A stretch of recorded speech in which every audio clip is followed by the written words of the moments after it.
ودې کتل په ما هم څوک در اورېدلی نه شو که ستا د کور د دیواله په شانتې نه ښکارېدم ودې کتل په ما هم څوک در اورېدلی نه شو که ستا د کور د دیواله په شانتې نه ښکارېدم او نعیم صاحب ټول عبادتونه دا ستا سره هم جوړ خالقه ټول عبادتونه دا ستا سره هم جوړ خالقه خیر که په هر وخت د مانځه په شانتې نه ښکارېدم بلنه ورکوم یو داسې شاعر ته چې یقینا هغه د سوات په خاوره باندې یو ډېر سنجیده شاعر دی ډېر ښه شاعر دی روغاني بابا هغه له یو نوم ورکړی دی حمزه سوات نو چې بابا ورته حمزه سوات ویلی دی نو یقینا چې به د څه کمال نه ډک وي ستاسو د لاسونو په پړقا کې ډاکټر سید الله خادم صاحب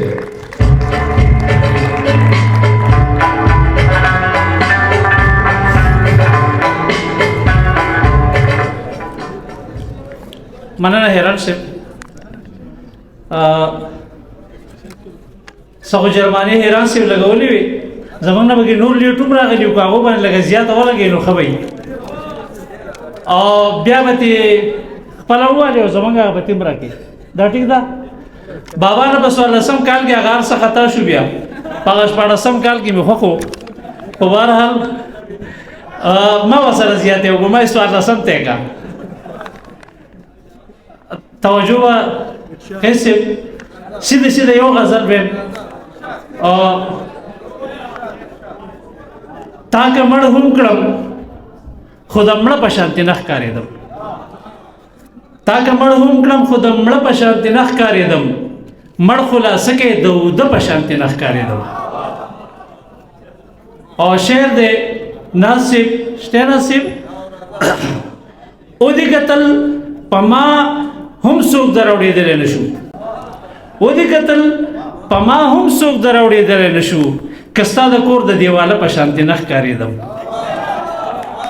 ودې کتل په ما هم څوک در اورېدلی نه شو که ستا د کور د دیواله په شانتې نه ښکارېدم او نعیم صاحب ټول عبادتونه دا ستا سره هم جوړ خالقه ټول عبادتونه دا ستا سره هم جوړ خالقه خیر که په هر وخت د مانځه په شانتې نه ښکارېدم ټول عبادتونه دا ستا سره هم جوړ خالقه او خیر که په هر وخت د مانځه په شانتې نه ښکارېدم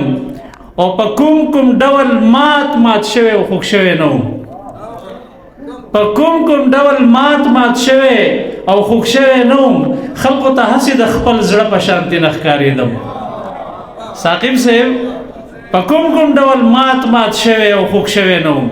خلقو ته هسې د خپل زړه په شانتې نه ښکارېدم او د غم په شا سامان د هرې خوشحالۍ ومستا د غم په شا سامان د هرې خوشحالۍ ومستا مخامخ تا ته د واده په شانتې نه ښکارېدم د غم په شا سامان د هرې خوشحالۍ ومستا مخامخ تا ته د واده په شانتې نه ښکارېدم او شعر دی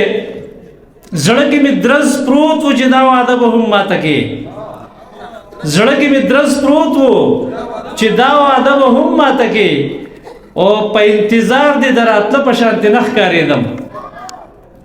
او څنګه چې تا دننه یاره ښکاره کړی ومه څنګه چې تا دننه یاره ښکاره کړی ومه په آینه کې د هغه په شانتې نه ښکارېدم او په خپل که په یو دو مې د صحرا سینه راټوله کړه خو که په یو دو مې د صحرا سینه راټوله کړه خو په خپل وحشت کې د خپل پله په شانتې نه ښکارېدم او دا یو سوال د روغاني بابا په دې وخت کې قبول شوی ځکه دا شعر ما اوس لیکلی دی لکه څنګه چې حیران صاحب خبره کړې وه ساګر صاحب ته مې ویې ما د روغاني بابا دوا اوس قبوله شوه نو دا د مقطع شعر ما دغه ځای ولیکو چې وم د اختر په خوشحالو پسې روان خادمه وم د اختر په خوشحالو پسې روان خادمه په غم کې هم د خپل کاله په شانتې نه ښکارېدم